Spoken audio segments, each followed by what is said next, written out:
Hello students, welcome to you in yes coaching. आज हम लोग धमाका सीरीज़ के अंतर्गत धमाका सीरीज़ का एपिसोड नंबर 4 करेंगे।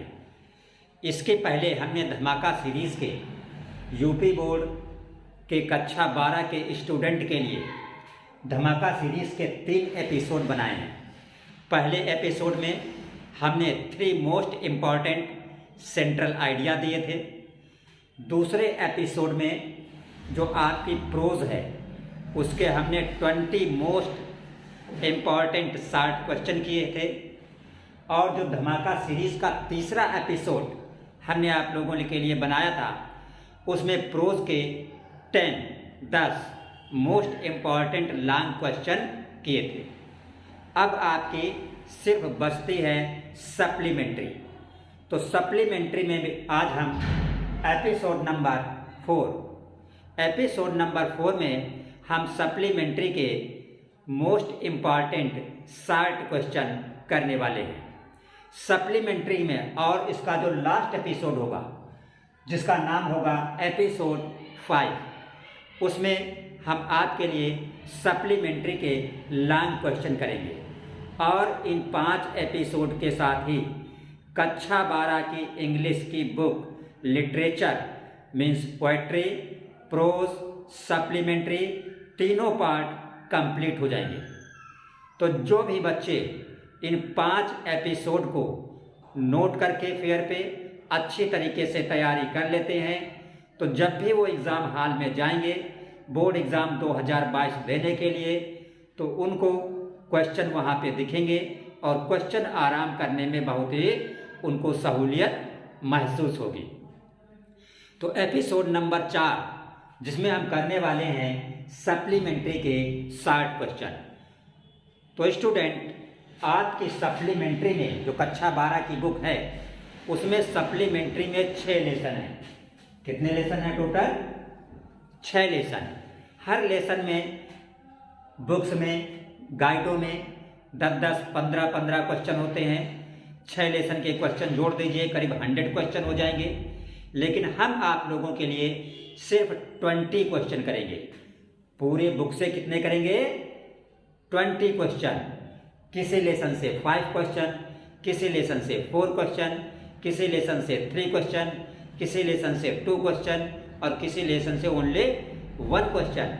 एंड आई कन्विंस यू, मैं आपको विश्वास दिलाता हूँ कि अगर आप ये 20 मोस्ट इम्पॉर्टेंट क्वेश्चन तैयार कर लेते हैं तो बोर्ड एग्जाम में जब भी आप पेपर खोलेंगे तो जो भी आपको 2 क्वेश्चन करने होंगे, आपको पेपर में 3 शॉर्ट क्वेश्चन दिए होंगे, सप्लीमेंट्री में 3 में से आपको 2 करने होंगे। आई कन्विंस यू, आपको क्वेश्चन इसी धमाका सीरीज से एपिसोड नंबर 4 जो हम आप लोगों के लिए बनाने जा रहे हैं उससे आपके क्वेश्चन फंस जाएंगे। तो वीडियो शुरू करने से पहले, सप्लीमेंट्री शुरू करने से पहले आप लोगों से छोटी सी रिक्वेस्ट है कि आप चैनल को सब्सक्राइब अवश्य कर लें ताकि धमाका सीरीज का अंतिम एपिसोड भी आप तक पहुंच सके। तो जैसा कि हमने बताया कि सप्लीमेंट्री में आपके 6 लेसन हैं। तो 6 लेसन में जो सबसे पहला लेसन है जिसका कि नाम है द थर्ड लेवल। पहला लेसन क्या है? The third level. तो थर्ड लेवल के हम most important question, short question आप लोगों के लिए करने जा रहे हैं। आप लोग ध्यान देके इसको देखिएगा। तो पहले समझिएगा, हल्का सा आपको क्लास में बताया गया होगा, आपके टीचर्स के द्वारा थर्ड लेवल की स्टोरी पढ़ाई होगी। हम आपको संक्षिप्त में, बहुत ही शॉर्ट में थर्ड लेवल के विषय में बताने जा रहे हैं कि थर्ड लेवल क्या है। तो थर्ड लेवल जो एक स्टोरी है, क्या है? कहानी है। इसके लेखक कौन है? Jack fan. थर्ड, ये जो आपकी स्टोरी है द थर्ड लेवल, ये सप्लीमेंट्री का पहला लेसन है, द थर्ड लेवल। इसके जो आपके लेखक हैं जिसको आप राइटर बोलते हैं, तो इसके लेखक कौन है? Jack fan. डिटेल में हम नहीं बताएंगे, सिर्फ शॉर्ट में बताएंगे। तो थर्ड लेवल का लेखक कौन है? Jack fan. हर कहानी के कुछ मुख्य किरदार होते हैं, पात्र होते हैं, कैरेक्टर होते हैं। तो इसके जो मुख्य पात्र हैं मुख्य पात्र, किरदार, कैरेक्टर, तो पहला कौन है? चार्ली। ये जो थर्ड लेवल स्टोरी है इसका सबसे मुख्य पात्र कौन है? चार्ली है। और दूसरा क्या है? चार्ली का फ्रेंड सैम। इस कहानी का दूसरा मुख्य किरदार कौन है? चार्ली का दोस्त सैम। और सैम है कौन? सैम एक मनोचिकित्सक है।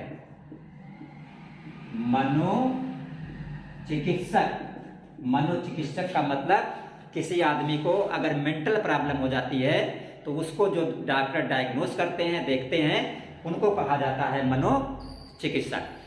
और जो इस कहानी का तीसरा मुख्य किरदार है वो है चार्ली की पत्नी। चार्ली की पत्नी, और चार्ली की पत्नी का नाम है लुइसा। ठीक, तो ये तीन मेन कैरेक्टर हैं।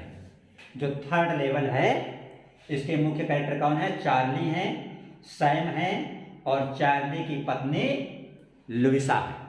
तो ये कहानी है क्या? जैक फैन ने इस कहानी में जो चित्रण किया है वो वास्तव में वास्तविकता के साथ वास्तविकता के साथ कल्पना का उन्होंने चित्रण किया है। उन्होंने बताया है कि आदमी जो है, कोई भी इंसान है, जब जीवन की वास्तविकताओं से बचता है, जीवन की वास्तविकताओं से बचकर भागना चाहता है, तो वो कल्पना की दुनिया में खो जाता है। ठीक यही हुआ है इस कहानी के मुख्य किरदार चार्ली के साथ। तो कहानी में ये है कि जो न्यूयॉर्क है, तो न्यूयॉर्क में है क्या? सिर्फ वहाँ पे दो जो सेंट्रल स्टेशन है उसके सिर्फ न्यूयॉर्क में जो ग्रैंड सेंट्रल स्टेशन है, न्यूयॉर्क में क्या है? ग्रैंड। इस कहानी में बताया गया है कि न्यूयॉर्क में जो ग्रैंड सेंट्रल स्टेशन है उसके सिर्फ दो स्तर हैं, दो मंजिल हैं, दो लेवल हैं। न्यूयॉर्क में ये क्या है? न्यूयॉर्क में ग्रैंड सेंट्रल स्टेशन, और इस ग्रैंड सेंट्रल स्टेशन के ओनली 2 लेवल हैं। लेकिन कहानी का जो मुख्य किरदार चार्ली है वो एक दिन जल्दबाजी में रूट बदल के जल्दी निकलने की कोशिश करता है, तो वो एक तीसरे जगह पहुंच जाता है। तो वो आके बताता है कि न्यूयॉर्क में ग्रैंड सेंट्रल स्टेशन में सिर्फ 2 लेवल नहीं है, एक थर्ड लेवल भी है जो कि हकीकत में मौजूद ही नहीं है। तो ये बात जब वो अपनी पत्नी को बताता है, उसके बाद उसके फ्रेंड जो मनोचिकित्सक डॉक्टर सैम है उसको पता चलता है। तो सैम ये बताता है कि चूंकि जो चार्ली है कहानी का नायक, ये जिंदगी की वास्तविकता से बच रहा है, जो वहाँ पे युद्ध हुआ था, जो वहाँ पे लोगों में घृणा और नफरत थी, उससे बचने के लिए वो एक शांति की जगह तलाश करना चाहता है। तो उसकी कल्पना में ये थर्ड लेवल आ गया है, जबकि हकीकत में थर्ड लेवल नहीं है। तो ये कहानी का मुख्य जैक फैन ने ये दिखाया इस कहानी में कि इसमें वास्तविकता के साथ कल्पना का वर्णन है, और आदमी वास्तविकता से तब भागता है जब वो जिंदगी से परेशान होता है, कल्पना की दुनिया में खो जाता है। तो ये तो बात हुई स्टोरी की, लेकिन हमें पेपर में स्टोरी लिखना नहीं आएगा। हमें पेपर में पूछा जाएगा शॉर्ट क्वेश्चन। कोई भी 3 शॉर्ट क्वेश्चन दिए होंगे जिनमें से आपको 2 क्वेश्चन के आंसर देने होंगे। तो हम देखते हैं धमाका सीरीज एपिसोड 4 के अंतर्गत थर्ड लेवल जो लेसन है इसका पहला मोस्ट इंपॉर्टेंट शॉर्ट क्वेश्चन। तो क्वेश्चन नंबर 1 है, what was the third level? Third level क्या है? Where was it situated? Situated का मतलब होता है स्थित। मीनिंग अगर आप याद कर लेंगे हिंदी में तो इंग्लिश के क्वेश्चन याद करना काफ़ी आसान हो जाएगा। अगर आपको ये नहीं पता है कि सिचुएटेड मीन्स स्थित होता है तो आप रटा करिए, रट भी लेंगे तो बहुत जल्दी भूल जाएंगे। बट अगर आपने हिंदी अगर याद कर ली है उस मीनिंग की, वर्ड के, शब्द के, तो आप काफ़ी उसको दिनों तक उसको याद रख सकेंगे। तो वेयर वाज इट सिचुएटेड यानी थर्ड लेवल कहाँ स्थित था? तो तो आंसर है the third level is Subway. Third level क्या है? सबवे है। सबवे का मतलब होता है अंडरग्राउंड रास्ता of Grand Central station in New York. कहाँ पे है? न्यूयॉर्क में। आगे लिखा है in real there is no third level. In real there is no third level. वास्तव में थर्ड लेवल कुछ है ही नहीं, but Charley says it is present. लेकिन चार्ले कहता है कि थर्ड लेवल प्रेजेंट है। The third level was at Grand Central station in New York. Third level कहाँ था? ग्रांड सेंट्रल स्टेशन जो न्यूयॉर्क का था वहां पे है। इसकी कल्पना कौन करता है? ओनली चार्ली, जो कहानी का मुख्य पात्र है। बाकी लोग जो है वो मानते हैं कि वहां पे ओनली 2 लेवल हैं, थर्ड लेवल जैसी कोई चीज नहीं है। तो आप लोग इसको नोट कर लीजिए, फिर हम आपको बताते हैं इसका क्वेश्चन नंबर 2।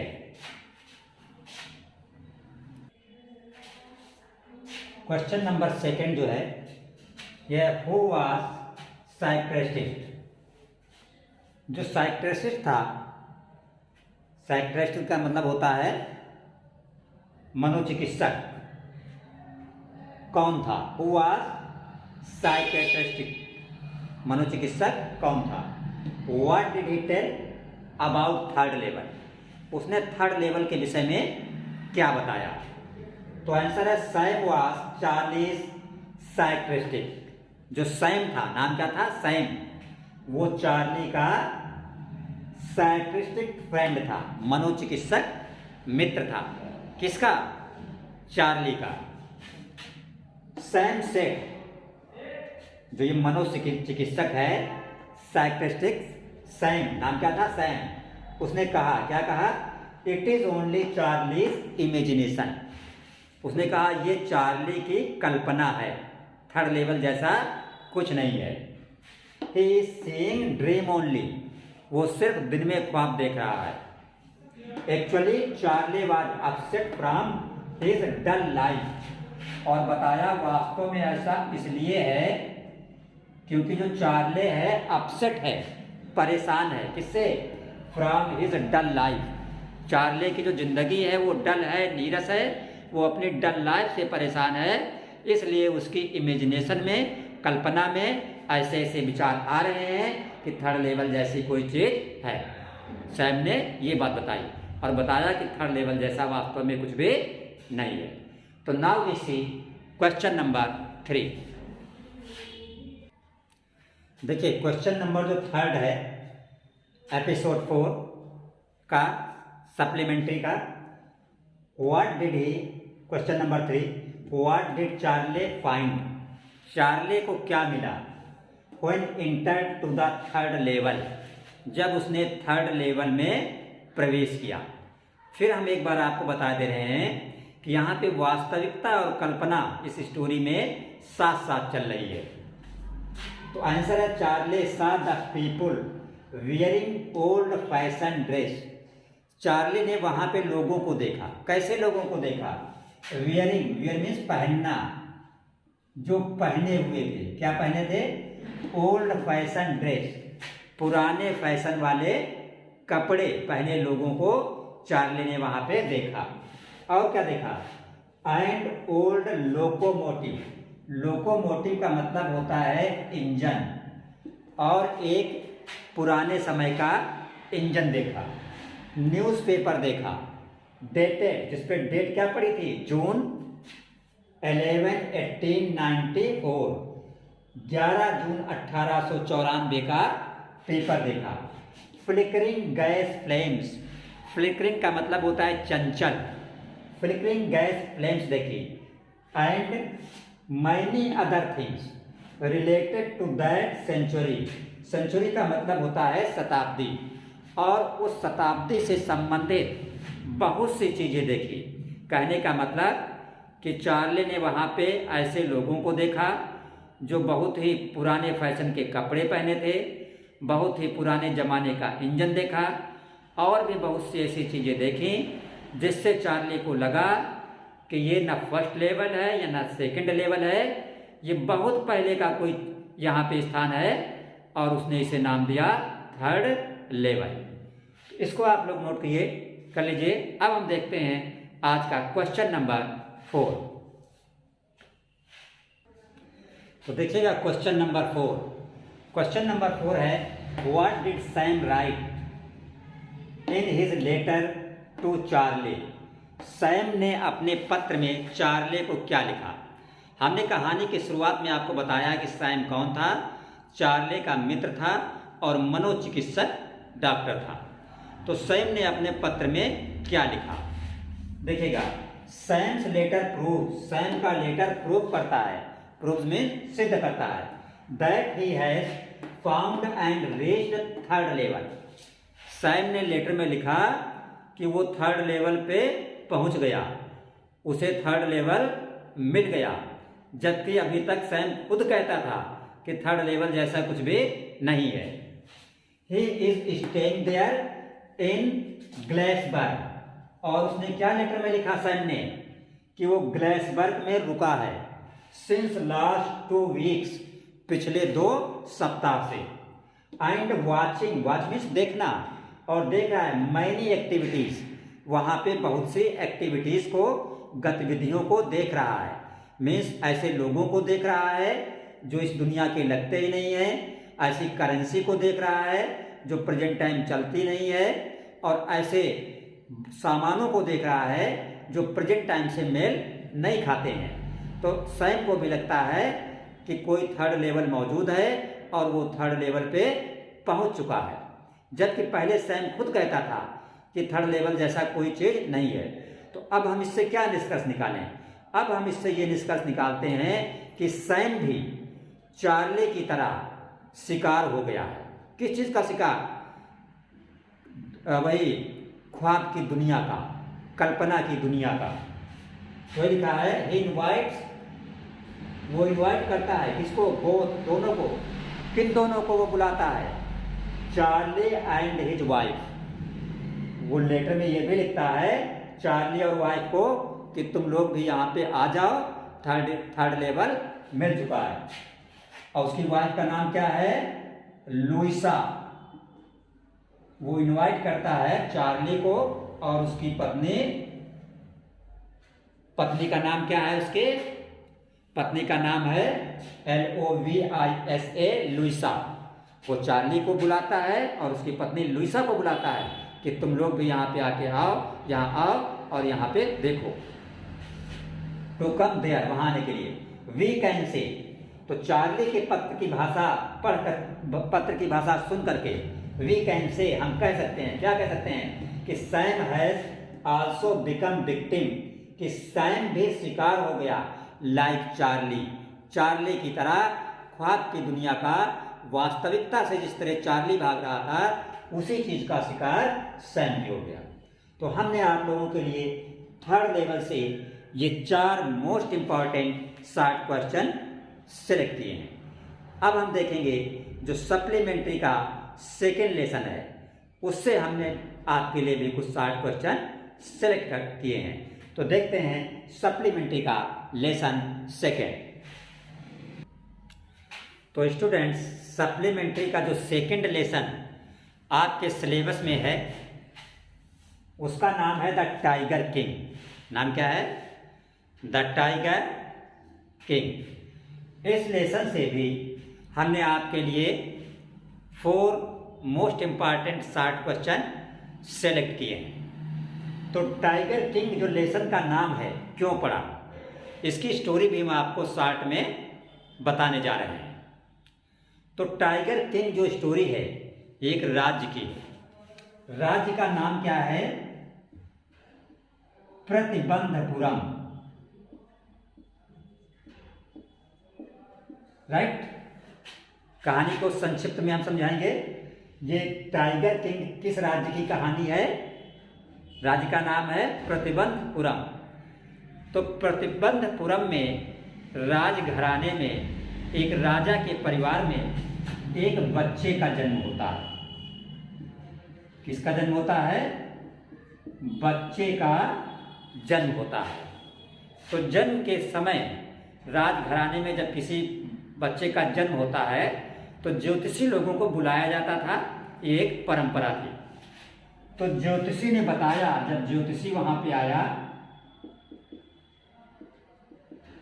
बच्चे के जन्म के समय, तो ज्योतिषी ने बताया कि इस बालक की जो मृत्यु होगी, जन्म के समय ही ज्योतिषी ने बताया कि इस बालक की जो मृत्यु होगी वो शेर द्वारा होगी।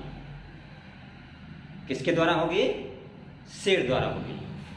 तो जब वो बच्चा बड़ा हुआ तो जाहिर है राजघराने का था, बड़ा होकर जनरली राजा ही बनेगा। तो 20 वर्ष की आयु में वो राजा बना।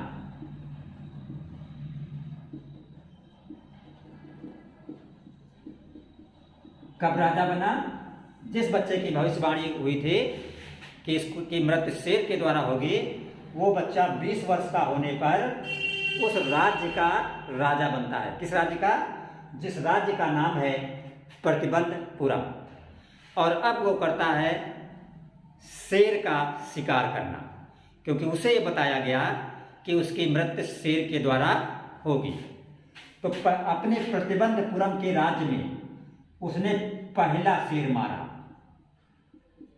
तो जब उसने पहला शेर मारा तो उसने ज्योतिषी को बुलाया और बहुत खुश हुआ और ज्योतिषी से कहा, उस राजकुमार ने, राजा ने, कि देखिए हमने शेर को मार दिया। ज्योतिषी ने कहा कि चाहे आप इस तरह से 99 यानी 99 शेर मार डालिए, कोई फर्क पड़ने वाला नहीं है। आपको समय शेर से, किस शेर से? समय शेर से आपको सावधान रहना होगा। और ज्योतिषी ने आप चैलेंज किया कि अगर आपने 100वां शेर मार दिया, 99 मार लेंगे आप, नो प्रॉब्लम, जो 100वां शेर होगा उससे आपकी मृत्यु लिखी है, आप उसको मार नहीं सकते हैं। और अगर आपने उस शेर को मार दिया तो मैं ज्योतिष की सारी किताबें फाड़ कर फेंक दूंगा, उसमें आग लगा दूंगा। अब राजा को और चिंता हुई तो उसने बांडेशन लगा दिया, प्रतिबंध लगा दिया, यथा नामे तथा गुणे। तो राज्य का नाम है प्रतिबंधपुरम। ठीक, क्या नाम? प्रतिबंधपुरम। शेर पे प्रतिबंध लगा दिया कि राज्य में कोई भी व्यक्ति शेर नहीं मारेगा, शेर सिर्फ हम मारेंगे। क्योंकि उसके दिमाग में ये बात बैठ गई कि उसको पूरे 100 शेर, 100 टाइगर मारने हैं। तो एक एक करके उसने मारना शुरू किया।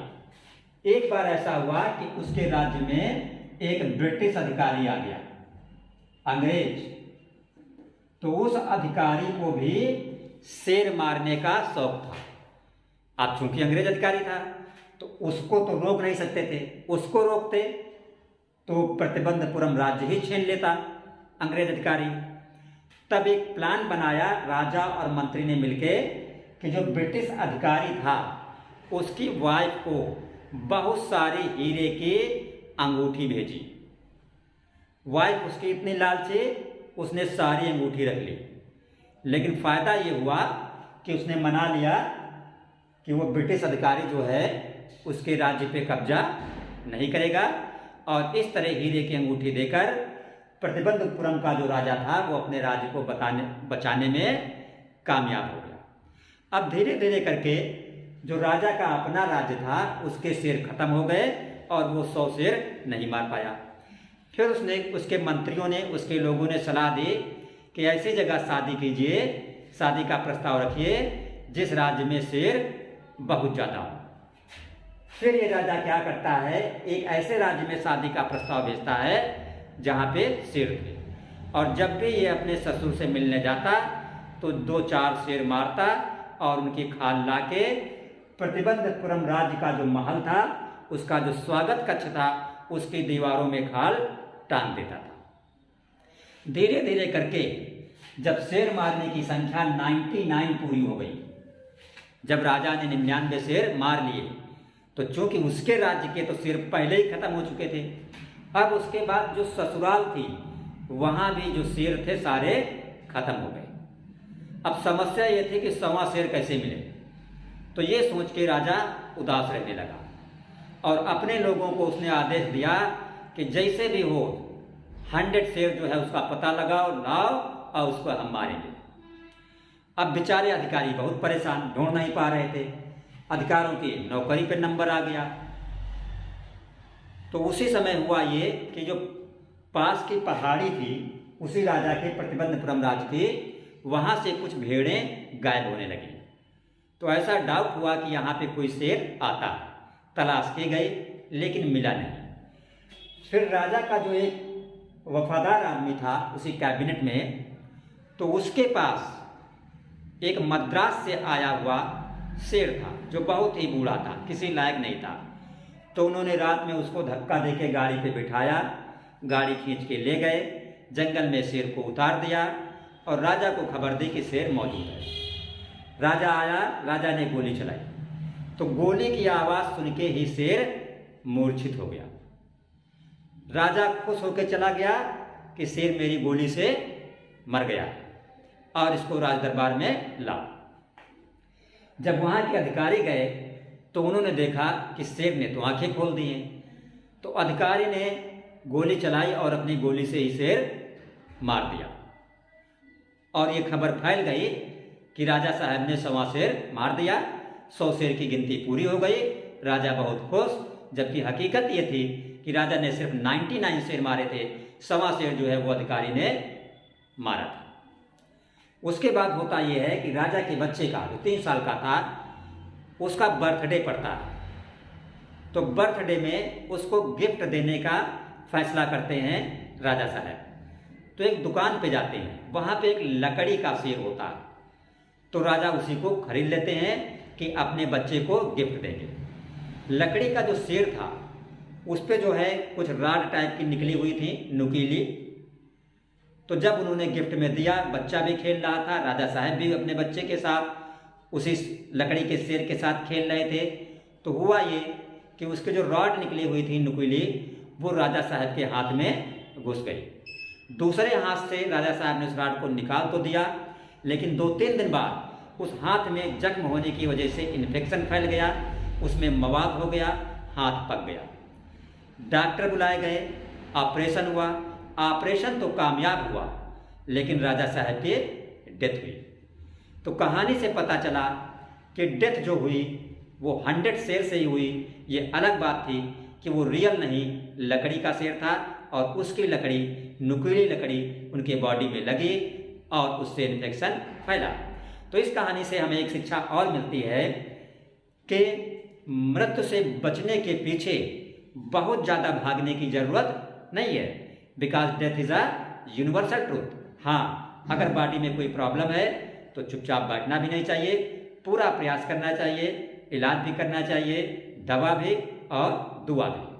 राइट। तो ये रही स्टोरी और ये रही शिक्षा कि उसने, राजा ने क्या किया था, अपना पूरा ध्यान लगा दिया था शेर मारने में। अगर वो शेर मारने के बजाय राज्य की तरफ, जनता की भलाई की तरफ ध्यान लगाता, उससे काफ़ी दुआएं मिलती, तो हो सकता परिणाम दूसरा भी हो सकता था।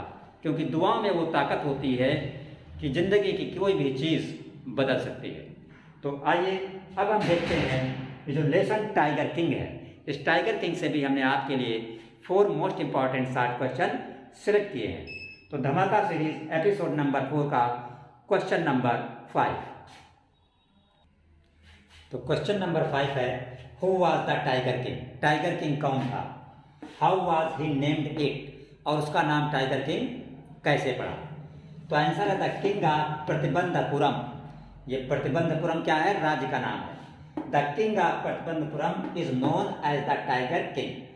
प्रतिबंधपुरम के राजा को टाइगर किंग के नाम से जाना गया। क्यों? द टारगेट, टारगेट का मतलब लक्ष्य, the target of king's life was to kill tiger. राजा की जिंदगी का मकसद ही शेर को मारना बन गया था। So he got name tiger king, इसलिए उसका नाम टाइगर किंग पड़ा, क्योंकि उसने सारा ध्यान अपना टाइगर को मारने पर ही लगा दिया था। ऐसा क्यों था? बिकॉज एन एस्ट्रोलॉजर टोल्ड, क्योंकि एक ज्योतिषी ने बताया था that his death would come from a tiger, क्योंकि उसकी मृत्यु टाइगर से होगी। Now we see question number 6। तो क्वेश्चन नंबर 6 आपका जो है, what did the astrologer tell when the tiger king was born, born का मतलब होता है जन्म होना और एस्ट्रोलॉजर का मतलब ज्योतिषी। जब when the tiger king was born, जब टाइगर किंग का जन्म हुआ तो ज्योतिषी ने क्या बताया? तो आंसर है the astrologer told newly born prince will brave of bravest, कहा ये बच्चा बहादुरों में भी सबसे ज्यादा बहादुर होगा। ही आल्सो प्रेडिक्टेड, प्रेडिक्ट का मतलब होता है भविष्यवाणी करना, और ज्योतिषी ने भविष्यवाणी की that baby was born in the hour of bull, कि बेबी जब पैदा हुआ है तो hour of bull means, bull कहते हैं उसको हिंदी में वृश्चिक राशि। The bull and the tiger were enemies, और ज्योतिषी ने बताया कि बुल और टाइगर एक दूसरे के शत्रु होते हैं। So he would die because of tiger, इसलिए इस बच्चे की मृत्यु, जब ये राजा बनेगा तो इसकी मृत्यु जो है लास्ट में टाइगर के द्वारा ही होगी। नोट कीजिए। अब हम देखते हैं क्वेश्चन नंबर 7। तो क्वेश्चन नंबर 7 आपका है what was the birthday gift, राजा ने जो बर्थडे गिफ्ट खरीदा वो क्या था? तो कहानी में आपने सुना है कि बर्थडे गिफ्ट क्या था, एक लकड़ी का शेर था। What happened with the king, और राजा के साथ क्या हुआ? तो जब राजा ने लकड़ी का शेर खरीदा और उस गिफ्ट को अपने बेटे को दिया, तो एक दिन राजा जो है उसी गिफ्ट के साथ खेल रहा था, राजा भी और उसका लड़का भी। तो अचानक उस जो किंग था, मतलब जो लकड़ी का टाइगर था, उसमें रॉड नुकीली बाहर निकले हुए थे। तो रॉड राजा के हाथ में लगा, इन्फेक्शन फैल गया, ऑपरेशन हुआ, बट राजा को बचाया नहीं जा सका। तो आंसर है the king bought a wooden toy, राजा ने एक लकड़ी का खिलौना खरीदा टाइगर, और खिलौना क्या था? टाइगर था। As a birthday gift for his son, अपने सन को बर्थडे गिफ्ट देने के लिए। It had rough surface and sharp rods, इसका सरफेस जो था खुरदुरा था, बराबर नहीं था, और इसमें नुकीली रॉड्स निकली हुई थी।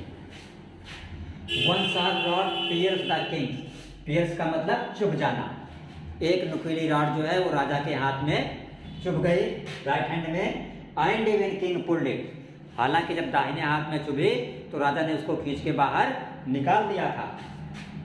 बट हिज आर्म, आर्म का मतलब हाथ, भुजा, इन्फेक्टेड, लेकिन उसकी आर्म क्या हो गई? इन्फेक्टेड हो गई, इन्फेक्शन फैल गया, संक्रमण फैल गया। So king died due to infection, और इन्फेक्शन की वजह से राजा की मृत्यु हो गई। राइट, तो ये आप क्वेश्चन नंबर 7 इसका नोट कर लीजिए।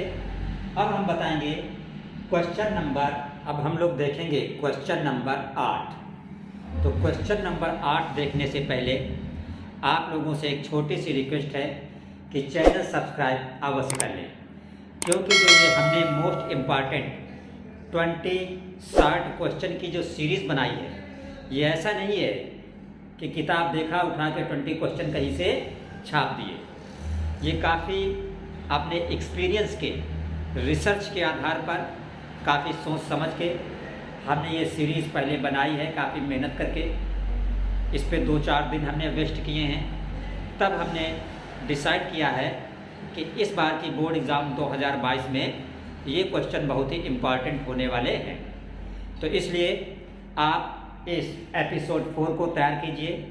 इसमें हमने सप्लीमेंट्री के सभी 20 क्वेश्चन किए हैं, और अभी तक जिन्होंने चैनल सब्सक्राइब नहीं किया है, चैनल सब्सक्राइब अवश्य कर लें, ताकि धमाका सीरीज़ की उन तक लास्ट एपिसोड और इसके अलावा भी इम्पोर्टेंट जानकारी पहुंच सके। तो क्वेश्चन नंबर जो 8 लिया है हमने, आपने इसके पहले 7 क्वेश्चन देखे, वो 7 क्वेश्चन हमने 2 लेसन से लिए। पहला सप्लीमेंट्री का लेसन था आपका द थर्ड लेवल, और दूसरे लेसन का नाम था द टाइगर किंग। तो उन दोनों से मिला के हमने टोटल 7 क्वेश्चन किए।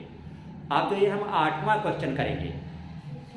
ये हम करेंगे जो आपकी सप्लीमेंट्री सिलेबस का तीसरा लेसन है, जिसका कि नाम है journey to the end of earth. Journey to the end of earth, end of earth यानी पृथ्वी का अंत। तो स्टोरी आप बिल्कुल शॉर्ट में, संक्षेप में समझ लीजिए ये जो लेसन है journey to the end of earth, इसकी जो लेखिका है वो है कौन? लेखिका का नाम इसका है तिशानी जोशी। लेखिका का नाम क्या है? तिशानी जोशी। तो ये जो तिशानी जोशी लेखिका है, ये अपने एक यात्रा के अनुभव का वर्णन किया है उन्होंने इस कहानी में। और यात्रा कहाँ की है? एंटार्क्टिका की। अंटार्कटिका की यात्रा पर वो गई है और ये यात्रा शुरू होती है रूसी वाहन से। और यात्रा का जो नेतृत्व कर रहा था उस आदमी का नाम था जियोफ ग्रीन। यात्रा कहाँ की होती है?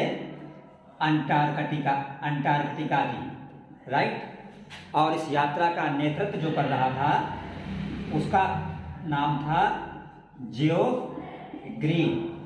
जियोफ ग्रीन उस यात्रा का नेतृत्व कर रहा था। यात्रा रूसी वाहन से शुरू होती है। जियोफ ग्रीन क्या था? जियोफ ग्रीन का मेन काम क्या था? ये जो जियोफ ग्रीन था, जो जियोफ ग्रीन है, ये छात्रों को शैक्षिक यात्राओं पर, छात्रों को कहाँ पे? शैक्षिक यात्राओं पर ले जाने के रुचि रखता है। इसके माध्यम से उन्हें पृथ्वी के अंत की खोज करने में भी मदद मिलती है। तो लेखिका जो गई वहाँ पे अंटार्कटिका पे, वो शैक्षिक उद्देश्य के लिए अंटार्कटिका पे गई, क्योंकि छात्रों को ग्लोबल वार्मिंग का, जो ग्लोबल वार्मिंग होती है, ग्लोबल वार्मिंग का क्या प्रभाव पड़ता है, इसके विषय में छात्रों को जानकारी वहाँ पे मिली। और उन्होंने ये भी सीखा कि कैसे एक छोटा सा कदम हमारे पर्यावरण को प्रभावित कर सकता है। तो now we see question number 8। तो क्वेश्चन नंबर 8 है, what was the students on ice program. ये जो स्टूडेंट ऑन आइस नाम से जो प्रोग्राम था, ये क्या था? तो आंसर है the program was student on ice. Student on ice नाम से जो प्रोग्राम था विथ टू मोटिव का मतलब होता है मकसद। मोटिव का मतलब मकसद का मतलब क्या? मकसद क्या था? क्यों गए थे? Motive to give students the educational opportunity.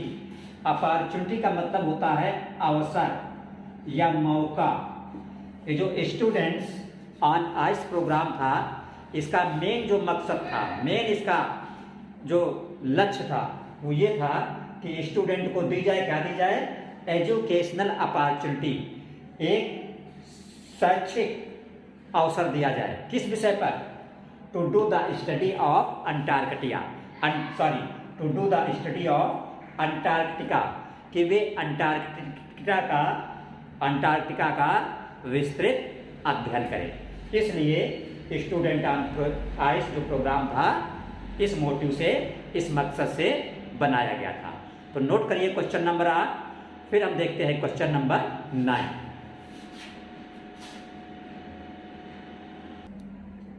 तो क्वेश्चन नंबर 9 है हमारा, who was Geoff Green. Geoff Green कौन था? तो आंसर है Geoff Green was educator and founder. Founder का मतलब होता है संस्थापक of the programme student on ice. Student on ice जो प्रोग्राम बनाया गया था, इसका ये एजुकेटर भी था और फाउंडर मीन्स संस्थापक भी था। आगे क्वेश्चन में, what did he offer to the student. उसने स्टूडेंट को क्या ऑफर किया? तो उसका आंसर है he offered students an opportunity. उसने स्टूडेंट को एक अपॉर्चुनिटी दी। अपॉर्चुनिटी मीन्स होता है अवसर या मौका। To study more and more, अध्ययन करने का ज़्यादा से ज़्यादा। किस विषय में? About our planet and ecosystem. Okay, note this question. Now we see question number 10। Question number 10 आपका है, what was the reason. Reason means क्या होता है? कारण। व्हाट वाज द रीजन, क्या कारण था? Of the success of the programme student on ice. Student on ice जो प्रोग्राम सक्सेस हुआ, इसकी सक्सेस के पीछे क्या कारण था? तो आंसर है the program became successful because it is impossible to go anywhere near the south pole and not be affected means प्रभावित होना by it. Through this program students got the opportunities to learn more. Okay, इस तरह आपके question number 10 complete हो गए। अब हम आपको बताएंगे क्वेश्चन नंबर 11। तो आप लोगों ने 10 क्वेश्चन कंप्लीट कर लिए। अब जो 11वां क्वेश्चन हमने लिया है आप लोगों के लिए, वो हमने सेलेक्ट किया है आपकी सप्लीमेंट्री के चौथे लेसन से जो आपके सिलेबस में है, और लेसन का नाम है द एनिमी। एनिमी का मतलब होता है दुश्मन। कहानी को आप संक्षेप में समझ लीजिए कि द एनिमी का मतलब क्या है। एनिमी मीन्स आप जानते हो दुश्मन। और द एनिमी के जो लेखक हैं वो पर्ल एस बक। लेखक का नाम क्या है? Pearl S Buck. ये एक अमेरिकी लेखक हैं। तो कहानी में ये बताया गया है, कहानी में वर्णन है कि जब अमेरिका और फ्रांस के बीच वार चल रहा था, तो इसका जो मुख्य कैरेक्टर है वो डॉक्टर सदाओ है। मुख्य कैरेक्टर क्या है इसका? डॉक्टर सदाओ। तो डॉक्टर सदाओ के जो फादर होते हैं, पिताजी होते हैं, वो डॉक्टर सदाओ को भेजते हैं अमेरिका पढ़ने के लिए कि अच्छी शिक्षा ग्रहण करके वापस आए और यहाँ पर एक अच्छी डॉक्टरी का पेशा करें। तो डॉक्टर सदाओ जो है वहाँ से सर्जन बन के लौटते हैं और एक फेमस सर्जन होते हैं। लेकिन ध्यान रखिएगा, डॉक्टर सदाओ के फादर जो है वो सिर्फ जापानीज़ के प्रति वफादार थे और जापानीज़ को ही अधिक लाइक करते थे। दूसरा एक और किरदार है, इसका नाम है हाना। हाना कौन है? डॉक्टर सदाओ की पत्नी है। और डॉक्टर सदाओ ने हाना से तभी शादी की जब डॉक्टर सदाओ को ये कन्फर्म हो गया था कि हाना भी जापानीज़ को मानती है। और एक इसका पात्र है नौकरानी डॉक्टर सदाओ की। उस नौकरानी का नाम है यूमी। और इसमें जो एक मुख्य पात्र है जनरल ताकिमा। जनरल का नाम क्या है? जनरल ताकिमा। तो जनरल ताकिमा जो है क्या करता है कि जब वार होता है तो सदाओ को वहाँ पे नहीं भेजता है। क्यों? क्योंकि सदाओ को वो अपने लिए रखता है कि अगर हमें कोई परेशानी होगी तो डॉक्टर सदाओ एक एक्सपर्ट सर्जन है, ये हमारी देखभाल करेगा। तो एक बार होता क्या है कि एक अमेरिकन प्रिजनर, अमेरिकन कैदी भागता हुआ लंगड़ाता हुआ किसी तरह आता है। डॉक्टर सदाओ की उस पर नज़र पड़ती है। तो डॉक्टर सदाओ पहले तो सोचते हैं कि जनरल टाकिमा को खबर कर दें, लेकिन फिर उनको याद आता है कि वो एक डॉक्टर भी है, तो उनका डॉक्टरी के प्रति भी अपना एक फ़र्ज है। डॉक्टर का फ़र्ज है कि चाहे दोस्त हो या दुश्मन, पहले उसका इलाज करे, बाद में दूसरा रास्ता। तो अपने प्रोफेशन को ध्यान में रखते हुए डॉक्टर सदाओ उस प्रिजनर का पहले इलाज करते हैं। जब वो ठीक हो जाता है तब वो जनरल टाकिमा को के पास जाके खबर करते हैं कि एक कैदी आया था दुश्मन का, लेकिन हमने डॉक्टर होने के नाते उसका इलाज किया। तो चूँकि जनरल टाकिमा जो है डिपेंड था डॉक्टर सदाओ पर, सेवा लेता था डॉक्टर सदाओ की, इसलिए उसकी हिम्मत नहीं हुई कि वो डॉक्टर सदाओ को डांट दे। तो उसने कहा ठीक है, कोई बात नहीं, आप परेशान मत होइए, हम आपको बचाने का रास्ता निकालते हैं। आप जाइए, जिधर आपने उसको रखा हुआ है उस रूम का दरवाज़ा आप खुला रखना 1-2 दिन, और हम शार्प शूटर भेजेंगे और वो उसको मार देंगे और आपको हम बचा लेंगे, आप पे कोई भी आरोप नहीं आएगा। 1 दिन बीता, 2 दिन बीता, 3 दिन बीता, जनरल टाकिमा ने शार्प शूटर नहीं भेजे। तो डॉक्टर ने सोचा अब मुझे ही कोई रास्ता निकालना होगा। तो डॉक्टर ने उस कैदी को किसी तरह, आप स्टोरी में पढ़ेंगे, प्रतिबंध करके उसको वहाँ से भगा दिया। और उसके बाद फिर डॉक्टर सदाओ जो है जनरल टाकिमा के पास जाते हैं और कहते हैं कि आपने प्रॉमिस किया था कि आप शार्प शूटर भेजेंगे, लेकिन आपने शार्प शूटर नहीं भेजा, आपने वादा खिलाफी की। तो जनरल टाकिमा कहता है अरे यार बीमार हो गए थे इसलिए थोड़ा ध्यान से उतर गया। अब जनरल टाकिमा ने ये बात सही बोली या गलत बोली ये तो जनरल टाकिमा ही जान सकता है। और यहाँ पे से स्टोरी जो है समाप्त हो जाती है। तो स्टोरी पढ़ने के बाद हमें ये पता चलता है कि जो डॉक्टर सदाओ है उसकी कई क्वालिटी हैं। पहली क्वालिटी ये है कि वो अपने पेशे के प्रति वफादार है। ये वफादारी का ही रिजल्ट है कि वो दुश्मन का भी इलाज करता है। दूसरा, जब दुश्मन सही हो जाता है तो जाके जनरल टाकिमा को भी खबर करता है कि दुश्मन आया है, तो ये उसकी देशभक्ति का प्रमाण है। तीसरा, वो अपनी फैमिली के प्रति भी पूरी केयर रखता है। जबकि जो जनरल टॉकिमा है वो सेल्फिश है। उसकी सेल्फिश का सबसे बड़ा प्रूफ यही है कि वो डॉक्टर सदाव को अपने लिए रख लेता है, लेकिन जहाँ पे उसकी ज़रूरत है वार में लोगों की सेवा करने के लिए, वहाँ पे वो नहीं भेजता है। तो 10 क्वेश्चन आपके कंप्लीट हुए। अब 10 के बाद 11, 12, 13, 14, 15, 11 to 15 ये 5 question most 5 important short question ये हमने सेलेक्ट किए हैं आपके लिए आज की supplementary lesson number 4 the enemy से। तो now we see question number 11। Question number 11 आपका है why was Sadao sent America. Sadao को, कौन सदाव? वही डॉक्टर सदाव। सदाव को अमेरिका क्यों भेजा गया? Why was later kept in Japan. लेकिन सदाव को बाद में जापान में ही क्यों रखा गया? तो सदाव को अमेरिका इसलिए भेजा गया था, अमेरिका में जाके अच्छी शिक्षा ग्रहण करें और एक योग्य सर्जन बने और डॉक्टर बने, इसलिए भेजा था सदाव को सदाव के फादर ने। और वहाँ से अमेरिका से वो डॉक्टर बन के वापस लौटे।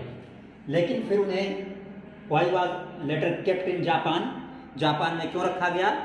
तो जो वहाँ का जनरल था, जनरल टाकमा, उसको किसी दूसरे पर ट्रस्ट नहीं था, विश्वास नहीं था, इसलिए उसने डॉक्टर सदाव को बैटलफील्ड में लोगों की सेवा करने के लिए नहीं भेजा। इतना सेल्फिश था कि उसने डॉक्टर सदाव को अपनी देखभाल करने के लिए जापान में ही बनाए रखा। तो आंसर है Sadao sent to America to become a surgeon and a famous doctor. General Takima did not trust anyone, trust means विश्वास करना, एक्सेप्ट, एक्सेप्ट का मतलब सिवाय, EXCEPT।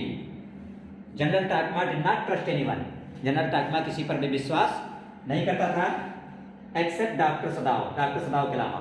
So he was not sent due to battlefield, इसलिए उसने doctor सदाव को battlefield नहीं भेजा। नोट कीजिए। Now we see question number 12। Question number 12 है आपका व्हाट डिड हाना, हाना कौन थे? डॉक्टर सदाव की वाइफ। What did Hana and doctor Sadao see out of the mist. Doctor Hana और सदाव ने आउट ऑफ मिस्ट, मिस्ट के बाहर क्या देखा? व्हाट डिड दे थिंक, और उन्होंने क्या सोचा? तो आंसर है दे सा समथिंग ब्लैक, उन्होंने कुछ चीज देखी। कैसी थी? Black, Kali, come out of the mist, जो मिस्ट से बाहर आ रही थी। इट वॉज अ मैन, लेकिन ये था क्या? एक आदमी था। He was flung up out of the ocean, कहाँ से बाहर निकला था? समुद्र से। ही स्टगर्ड फ्यू स्टेप, स्टगर्ड का मतलब होता है टेढ़ा। ही स्टगर्ड फ्यू स्टेप, कुछ कदम टेढ़े टेढ़े लंगड़ाता हुआ चला, एंड फेल, और गिर गया। तो डॉक्टर सदाव और उनकी पत्नी हाना ने क्या समझा कि ये कोई मछुआरा है। बोथ थॉट, दोनों ने सोचा, it was a fisherman perhaps, fisherman का मतलब मछुआरा और परहैप्स का मतलब होता है शायद। दोनों ने सोचा कि शायद ये कौन है? मछुआरा है। अब देखेंगे क्वेश्चन नंबर 13। नोट कर लीजिए आप इसको, ओके। तो क्वेश्चन नंबर 13 आपका है who was the general, general कौन था? Who was the general, general कौन था? तो इसका आंसर आप ये लिखेंगे जनरल टाकमा। क्या नाम था? Takima. General Takima was an old and selfish general, एक बूढ़ा और selfish general of Japan. Selfish का मतलब स्वार्थी, मतलबी था। कहाँ का था? जापान का। He was very cruel, cruel मतलब निर्दयी, वो बहुत ही क्रूएल था, मीन्स निर्दयी था। He cares only about himself, वो सिर्फ अपनी ही केयर करता था, राइट। फिर आगे है why did he call doctor सदाव, उसने डॉक्टर सदाव को क्यों बुलाया? तो इसका आंसर आपका लिखा हुआ है ही कॉल्ड डॉक्टर सदाव, उसने डॉक्टर सदाव को बुलाया because he was in pain again, क्योंकि उसे दोबारा, ये इन लिखा हुआ है, पेन मीन्स दर्द, अगेन मीन्स दोबारा, उसे दोबारा दर्द था। And he was under treatment, under treatment का मतलब होता है देखभाल ऑफ डॉक्टर सदाव, और उसका ट्रीटमेंट जो है वो डॉक्टर सदाव ही करते थे। तो नाउ इसी क्वेश्चन नंबर 14। क्वेश्चन नंबर 14 आपका है, what did general promise with doctor सदाव। General ने डॉक्टर सदाव से क्या प्रॉमिस किया, व्हाट हैपेंड देन, और फिर क्या हुआ। तो जनरल टाकिमा ने डॉक्टर सदाव से प्रॉमिस किया था कि जो अमेरिकी सैनिक आपके घर पे है आपको परेशान होने की जरूरत नहीं है, हम यहाँ से शार्प शूटर मीन्स मर्डर करने वाले भेज देंगे, वो उसको मार भी देंगे और बॉडी को भी कहीं फेंक देंगे, आप पे कोई भी आरोप नहीं आ पाएगा। लेकिन 3 दिन बीत गए, जनरल टाकिमा ने वादा खिलाफी की, उनको नहीं भेजा शार्प शूटर को। तो फिर डॉक्टर सदाव को उससे छुटकारा पाने के लिए खुद ही मैनेज करना पड़ा और डॉक्टर सदाव ने कोई ना कोई तरकीब निकाल के उस अमेरिकी सैनिक को खुद वहाँ से भगा दिया। तो आंसर है, general promise doctor सदाव that he will not come him in trouble. Trouble का मतलब कष्ट या परेशानी। जनरल ने प्रॉमिस किया कि डॉक्टर पे कोई कष्ट नहीं आएगा। ही विल सेंड एसासन, हमने इसकी मीनिंग भी लिख दी है, यह ASSASSIANS, इसका उच्चारण है assassin. Assassin means sharp shooter, means जो कत्ल करते हैं। He will send assassins and they किसके लिए लिखा गया है, एसासन्स के लिए, शार्प शूटर के लिए। तो जनरल ने प्रॉमिस किया कि वो एसासन्स को भेजेगा, मीन्स मर्डर करने वालों को भेजेगा, शार्प शूटर भेजेगा, और वो क्या करेंगे, they will kill the American soldier, way American सिपाही को मार देंगे। Remove the body also, body को भी वहां से हटा देंगे, फेंक देंगे। बट असासन्स नेवर केम, लेकिन असासन्स वहां पे पहुंचे ही नहीं, जो शार्प शूटर थे पहुंचे ही नहीं। And Sadao himself manage to get rid of the problem, फिर उस प्रॉब्लम से छुटकारा पाने के लिए डॉक्टर सदाव को ही व्यवस्था करनी पड़ी। गेट रिड ऑफ का मतलब होता है छुटकारा पाना। Now we see question number 15। तो क्वेश्चन नंबर 15 आपका है, why did doctor Sadao save the life of war prisoner. Doctor Sadao ने उस प्रिजनर की, कैदी की जिंदगी क्यों बचाई। An American being Japanese doctor, कैदी अमेरिका का था जबकि डॉक्टर सदाव जापानीज डॉक्टर थे, तो फिर एक दुश्मन कैदी को उन्होंने क्यों बचाया।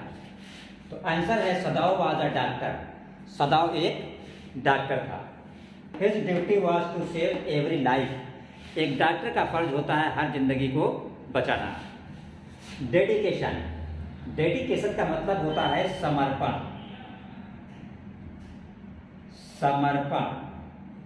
Dedication to his profession, profession का मतलब होता है व्यवसाय, यानी उसका पेशा व्यवसाय क्या था, डॉक्टरी का। तो जो समर्पण था प्रोफेशन के प्रति, डॉक्टरी के प्रति। प्रॉम्प्टेड, प्रॉम्प्ट का मतलब होता है प्रेरित करना, him to save the soldier's life. उसका जो पेशा था डॉक्टरी का और उसके प्रति जो अपने पेशे के प्रति, ड्यूटी के प्रति जो डॉक्टर सदाव का समर्पण था, उस समर्पण ने ही डॉक्टर को प्रॉम्प्ट किया, प्रेरित किया जिंदगी बचाने के लिए। Though he belong to his enemy country, हालांकि वो सिपाही दुश्मन देश का था, लेकिन फिर भी एक डॉक्टर का फर्ज था कि हर जिंदगी को बचाया जाए। तो नोट कीजिए क्वेश्चन नंबर 15। हेलो स्टूडेंट, तो क्वेश्चन नंबर जो 16 हमने लिया है वो लिया है लेसन शुड विजॉर्ट हेट मम्मी से, और इसके लेखक जो हैं वह हैं जॉन अब्राई। तो इस लेसन के जो लेखक हैं जॉन अब्राई, वो इस लेसन के माध्यम से दो बातें समझाना चाहते हैं। पहली बात वो ये बताते हैं कि क्या पेरेंट्स जो अपने बच्चों को बातें बताते हैं, कहने का मतलब कि जिन कामों से वो रोकते हैं बच्चों को, क्या हमेशा पेरेंट्स सही होते हैं। पहली बात ये समझाने की कोशिश की है जॉन अब्राई ने, और दूसरी बात ये समझाने की कोशिश की है कि बेड टाइम मीन्स रात के समय सोने से पहले जब बच्चे सोते हैं तो अधिकतर आपने देखा होगा विलेजेस में या काफ़ी जगहों पे तो जो पेरेंट्स होते हैं या ग्रैंडफादर होते हैं वो बच्चों को एक स्टोरी सुनाते हैं। तो जो कहानियाँ वो बच्चों को सुनाते हैं उन कहानियों का जो मॉरल निकल के आता है, जो नैतिक मूल्य निकल के आता है, उसका बच्चों के जीवन पे क्या असर पड़ता है ये भी समझाने की कोशिश की है। तो लेखक जॉन अब्राई ने 2 बातें समझाने की कोशिश की है इस कहानी के माध्यम से। कौन सी? पहली बात कि पेरेंट्स बच्चों को जिन कार्यों से रोकते हैं क्या हमेशा पेरेंट्स सही होते हैं। दूसरी बात ये समझाने की कोशिश की है कि पेरेंट्स या ग्रैंडफादर, ग्रैंडमदर ये लोग जो बेड टाइम स्टोरी सुनाते हैं उस स्टोरी का जो मॉरल निकलता है उसका बच्चे के जीवन पे क्या असर पड़ता है। तो जो ये स्टोरी है सन विजार्ड हिट मम्मी, ये इर्द गिर्द घूमती है अराउंड किसके?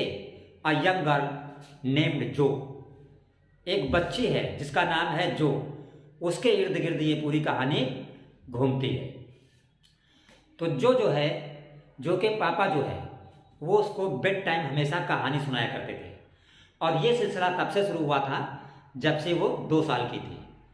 4 साल की हो गई, उसके पापा ने उसको हमेशा कहानी सुनाना जारी रखा। लेकिन प्रॉब्लम ये थी कि जो उसके पापा कहानी सुनाते थे उन कहानियों का सभी कहानियों का पैटर्न हमेशा एक जैसा होता था। जो कहानी वो सुनाते थे तो कोई एनिमल ले लेते थे, एनिमल चाहे वो मंकी लें चाहे डंकी लें, कोई भी XYZ एनिमल लें, लेकिन वो एनिमल का नाम हमेशा रोजर ही रखते थे। एनिमल का नाम क्या रखते थे? रोजर।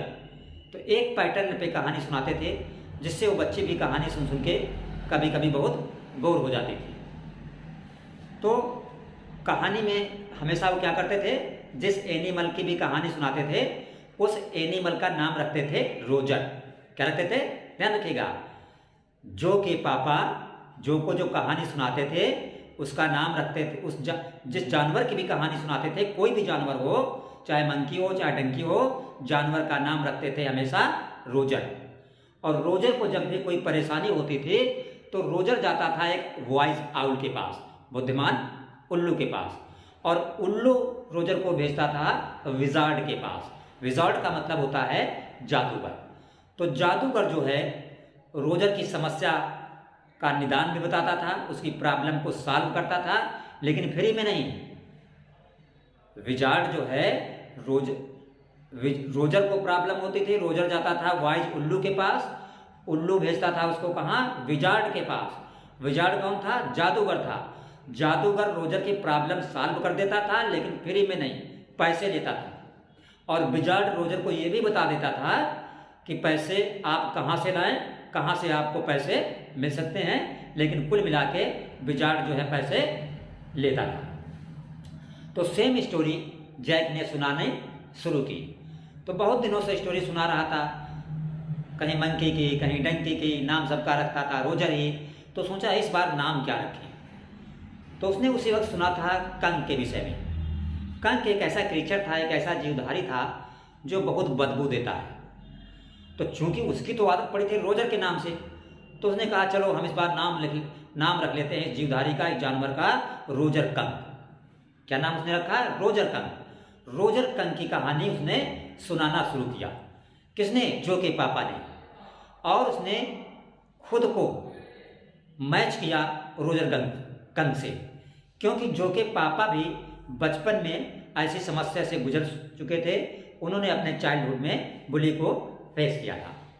तो रोजर कंक जो होता है, जब कहानी शुरू करते हैं अपनी बेटी जो को बताना कि रोजर कंक एक बहुत ही बदबूदार जानवर था।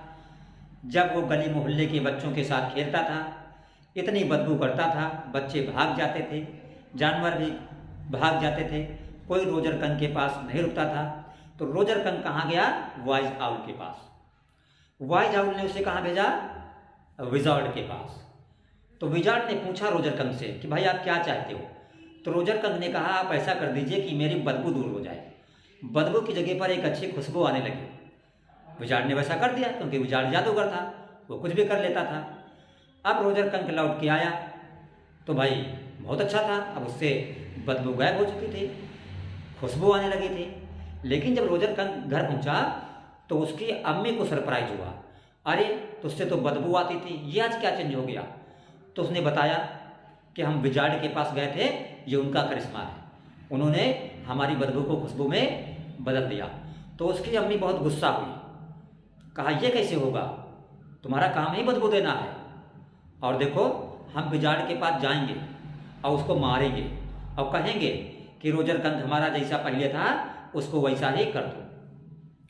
तो मम्मी जो है वो जाती है कहाँ पे, विजार्ड जादूगर के पास, छाता लेके जाती है और उसको छाते से पीटती है और कहती है हमारे बच्चे को रोजर कंक को पहला जैसा कर दो, जैसे वो पहले स्मेल करता था, बदबू देता था। तो भाई विजार्ड ने उसको उसी तरह कर दिया। तो ये बात सुन के जब ये कहानी सुना रहा था कौन, जो का पापा, ठीक है, तो जो को बहुत गुस्सा आई। तो जो ने कहा अपने पापा से रुकिए, कहा ये कहानी में इसकी माँ जो है ये तो विलन का काम कर रही है, ये कहानी गलत है। तो उसके पापा ने कहा अरे भाई अब हम थक गए हैं और हम जा रहे हैं। कहा नहीं, आप इस कहानी को कल फिर से सुनाइएगा और ये बोलिएगा कि अब जब दोबारा रोजर कंक की माँ, रोजर कंक के माँ जादूगर के पास जाए छाता लेके, तो जादूगर उसका छाता छीने और छाता से उसकी मम्मी को मारे, क्योंकि बच्चे की नज़रों में यह था कि उसकी मम्मी ने बहुत गलत किया है। लेकिन अनसुनी बात करके जो का पापा निकल जाता है। क्यों? क्योंकि जो की अम्मी नीचे पेंट कर रही थी, उसको कुछ प्रॉब्लम थी, तो जो से बोलता है कि हम जा रहे हैं तुम्हारी अम्मी के हेल्प करने, और ऐसा करके वो नीचे चला आता है। थका होने के कारण वो हेल्प तो नहीं करता है अपनी वाइफ के और सो जाता है, और कहानी यहीं से ख़त्म हो जाती है। तो जो की नज़रों में रोजर कंक की मम्मी जो थी वो क्या है, विलेन साबित हुई, और उसने अपने पापा से कहा कि कल जब स्टोरी सुनाना तो आप कहना जादूगर से कि छाता छीन के रोजर कंक की अम्मी को पीटे।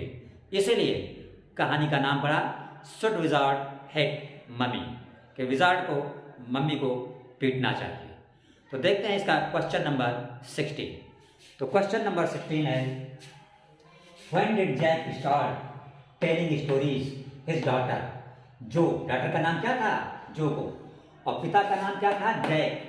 तो जो के पापा जैक ने उसे कहानी सुनाना कब से स्टार्ट किया था, एंड व्हाट हिज प्रॉब्लम, और उसकी प्रॉब्लम क्या थी। तो आंसर है Joe's father told him story in bed time. Joe के फादर जो थे वो उसे स्टोरी सुनाते थे बेड टाइम, मीन्स रात में जब वो बिस्तर पर लेटती थी। एवरी डे, प्रत्येक दिन। This began when she was 2 years old but now she was 4 years old। और ये सिलसिला तब से शुरू हुआ था जब जो 2 साल की बच्ची थी और अब वो 4 साल की हो चुकी थी। अब प्रॉब्लम क्या थी, his story pattern was always same. उसकी कहानियों का पैटर्न हमेशा सेम रहता था, इसलिए वो बच्ची सुनते सुनते कभी कभी बोर हो जाती थी। And Jo asked many question to his father, और जो थी लड़की, क्योंकि 2 से 4 सालों की हो चुकी थी, इसलिए अब वो कई क्वेश्चन भी अपने पापा से पुट अप करती थी। तो now we see question number 17, note this. तो क्वेश्चन नंबर 17 है हु वाज विजार्ड। विजार्ड कौन था? तो आंसर है wizard is a magician. Wizard क्या है? मैजिशियन है। मैजिशियन का मतलब जादूगर। And important character in Jack's story, और जैक की स्टोरी का एक महत्वपूर्ण कैरेक्टर है, पात्र है। आगे क्वेश्चन है what was his role in the story. Story में उसका रोल क्या है? तो इसका आंसर है he solve the problems whatever Roger is facing. वो रोजर जिन समस्याओं को फेस कर रहा है, मीन्स रोजर के बदबू आती थी, उस समस्या से रोजर को वो छुटकारा दिलाता है। He does this performing magic spell, और ये काम वो अपने जादू के द्वारा करता है। That reverses प्रेडिकेमेंट। प्रेडिकेमेंट का मतलब होता है दुर्दशा या हालत। रोजर की जो दुर्दशा थी उसको वो रिवर्स करके, मीन्स अच्छा करके, मेकिंग रोजर हैप्पी, रोजर की जिंदगी को हैप्पी बनाता है। तो नोट करिए इसको।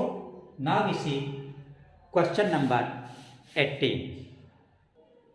तो क्वेश्चन नंबर 18 आपका है what hatred did Roger Skunk face by other animals.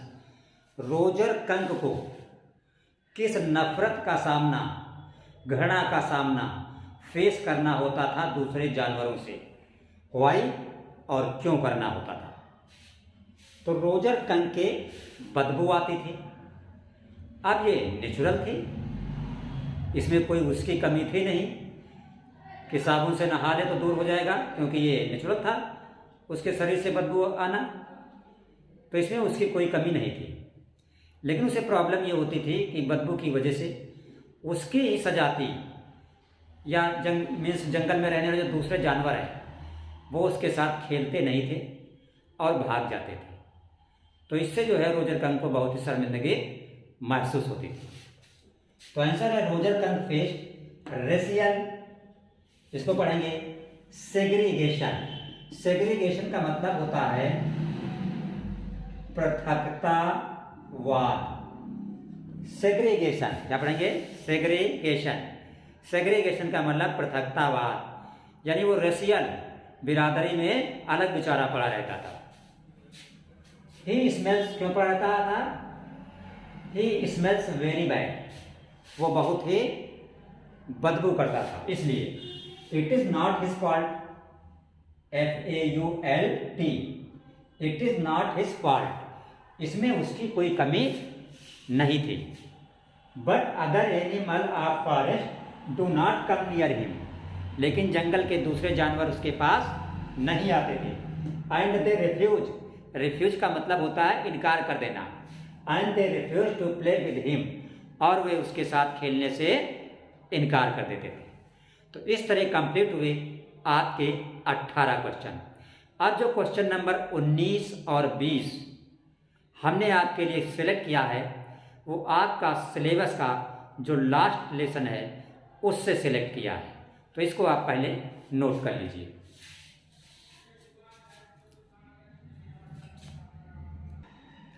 तो स्टूडेंट्स, क्वेश्चन नंबर 19 जो हमने आपके लिए सेलेक्ट किया है वो हमने लिया है आपके सप्लीमेंट्री का जो लास्ट लेसन है आपके सिलेबस में, जिसका नाम है on the face of it. On the face of it. On the face of it का मतलब कि बाहर से जैसा दिखता है सब कुछ अंदर से वैसा ही नहीं होता है। तो हमने इस lesson on the face of it से क्वेश्चन नंबर 19 और 20 आपके लिए सिलेक्ट किया है। On the face of it के लेखक जो हैं वो सुजैन हिल हैं। तो सुजैन हिल ने इस लेसन के माध्यम से, इस लेसन के लेखक सुजैन हिल जो हैं उन्होंने इस लेसन के माध्यम से 3 बातें समझाने की क्लियर कट कोशिश की है। पहली चीज़ उन्होंने ये समझाने की कोशिश की है कि जितने भी डिसेबल लोग होते हैं, डिसेबल का मतलब आप ऐसे समझ लीजिए विकलांग, मान लो कोई हाथ किसी का सही नहीं है, पैर नहीं है, किसी का बाई बर्थ बचपन से होता है, किसी की ज़िंदगी में कुछ एक्सीडेंट जैसी या तरह तरह की प्रॉब्लम आ जाती हैं, किसी का हाथ चला गया, पैर चला गया या कोई भी अंग चला गया, तो ऐसे लोगों को कहा जाता है डिसेबल। तो पहले से लेखक ये समझाना चाहता है लोगों को कि जितने भी डिसेबल लोग होते हैं उनकी लाइफ में ऑलरेडी बहुत प्रॉब्लम होती हैं, लेकिन उन्हें सबसे ज़्यादा प्रॉब्लम तब होती है जब लोग उनके विषय में निगेटिव सोचते हैं। यहाँ तो ऐसे ऐसे लोग आपको मिल जाएंगे कि किसी का अगर कोई पैर या हाथ बेकार है तो वो लंगड़ा लुंजा ही बोल दें, ठीक है, बिना ये सोचे हुए कि जो डिसेबल बेचारा है वो पहले से परेशान है, उसकी लाइफ पे उसका क्या असर पड़ेगा। लेकिन चूंकि दुनिया के लोगों ने ठेका ले रखा है कि कुछ ना कुछ बोलना है, उसी में अपना समय और ज़िंदगी निकालना है, ठीक है। तो लेखक ये संदेश देता है कि जो भी डिसेबल लोग हैं वो पहले से परेशान हैं, उन्हें आप कोई भी निगेटिव बात मत बोलिए। दूसरी बात ये समझाने की कोशिश की है कि need positive approach in life. जीवन में आप सकारात्मक सोच रखिए आगे बढ़ने के लिए। कोई भी दिक्कत हो, कोई भी प्रॉब्लम हो, you should have always positive approach. हमेशा आपको अप्रोच पॉजिटिव रखनी है। और तीसरी बात जो मोस्ट इम्पॉर्टेंट है वो लेखक ये समझाता है इस लेसन के माध्यम से कि हमें सबके साथ, डिसेबल हो या कोई भी हो, अच्छा बिहेव करना चाहिए, कंपैशन करना चाहिए, चाहे वो डिसेबल ही क्यों ना हो, उसके साथ भी हमें सही व्यवहार करना चाहिए। तो ये इस कहानी का मेन मतलब है, लेखक सुजैन हिल का लोगों को समझाने का। तो आइए चलते हैं क्वेश्चन नंबर 19 देखते हैं। क्वेश्चन नंबर 19 है, how was dairies face burn? Dairy का चेहरा कैसे जल गया था? इस कहानी में एक लड़का है डेरी जो डिसेबल है, उसी पे ये कहानी आधारित है। तो आंसर है, फेस बर्न विद एसिड, उसका चेहरा एसिड से जल गया था। His face, his half face had burn, कितना चेहरा? हाफ फेस जला हुआ था।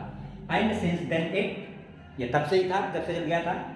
It was like that and could never be any different, और अब इसमें कोई चेंज भी नहीं आ सकता था। ओके, तो now we see last question number 20 of धमाका series episode number 4। Students, we want to say कि ये 20 क्वेश्चन की जो सीरीज है, ये हमने बहुत ही रिसर्च करके तैयार किया है आप लोगों के लिए।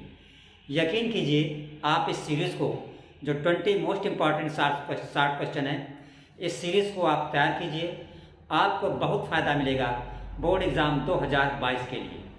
चैनल को सब्सक्राइब अवश्य कर लें ताकि एग्ज़ाम के सभी अपडेट हम आप तक पहुंचा सकें। तो देखते हैं क्वेश्चन नंबर 20। क्वेश्चन नंबर 20 है, what did mister Lamp tell about his bees? Mister Lamp ने अपनी मधुमक्खियों के विषय में क्या बताया जो उनके गार्डन में थी? तो मिस्टर लैम्प ने बताया कि कुछ लोगों को लगता है कि मधुमक्खियाँ सिर्फ भनभनाती हैं, लेकिन जो म्यूजिक की शौकीन है उनको लगता है कि ये भनभनाती नहीं है, ये एक सुंदर गीत गाती है। तो इस बात के माध्यम से मिस्टर लैम्प ये समझाना चाहते हैं कि लोग तो कमेंट करते ही रहेंगे।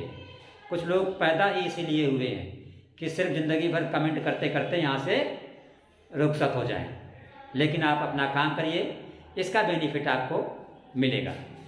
तो क्वेश्चन नंबर 20 है, what did mister Lamp tell about his बीज?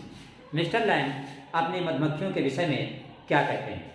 आंसर है, मिस्टर लैम्प वांट टू से for those who love music, बीज सिंग अ स्वीट सॉन्ग। बीज जो है स्वीट सॉन्ग गाती हैं, नॉट ओनली मरमरिंग, सिर्फ भनभनाते नहीं हैं। ही वांट्स टू से not look at thoughts of people, वो बताते हैं कि आप लोगों की बातों की तरफ फालतू में ध्यान मत कीजिए, वो सत्तारी हैं ही इसीलिए। We must do our work, हमें अपना काम करना चाहिए। People will comment as it is duty of world to comment, लोग कमेंट करते ही रहेंगे क्योंकि उन्होंने जन्म ही इसलिए लिया है पूरी दुनिया पर कमेंट करने के।